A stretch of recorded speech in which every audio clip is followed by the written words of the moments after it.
Les chefs qui, depuis de nombreuses années, sont à la tête des armées françaises, ont formé un gouvernement. Ce gouvernement, alléguant la défaite de nos armées, s'est mis en rapport avec l'ennemi pour cesser le combat. Certes, nous sommes submergés par la force mécanique, terrestre et aérienne de l'ennemi. Infiniment plus que leur nombre, ce sont les chars, les avions, la tactique des Allemands qui nous font reculer.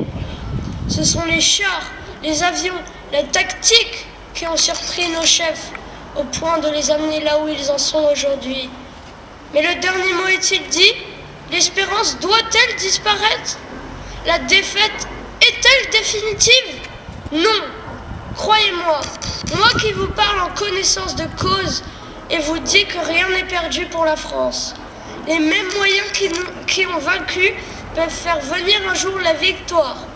Car la France n'est pas seule. Elle n'est pas seule. Elle n'est pas seule. Elle a un vaste empire derrière elle. Elle peut faire bloc avec l'empire britannique qui tient la mer et continue la lutte. Elle peut, comme l'Angleterre, utiliser sans limite l'immense industrie des États-Unis. Cette guerre n'est pas limitée au territoire malheureux de notre pays. Cette guerre n'est pas tranchée par la bataille de France. Cette guerre est une guerre mondiale. Toutes les fautes, tous les retards, toutes les souffrances n'empêchent pas qu'il y a dans l'univers tous les moyens nécessaires pour écraser un jour nos ennemis. Foudroyés aujourd'hui par la force mécanique, nous pourrons vaincre dans l'avenir par une force mécanique supérieure. Le destin du monde est là.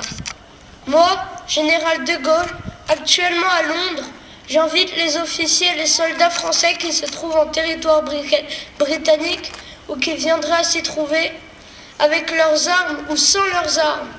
J'invite les ingénieurs et les ouvriers spécialistes des industries d'armement qui se trouvent en territoire britannique ou qui viendraient à s'y trouver, à se mettre en rapport avec moi.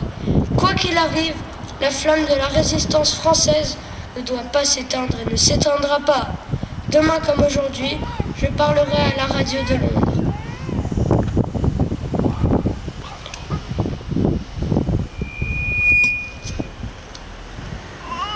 Super. C'est la première adjointe. Pour les porte-drapeaux, repos.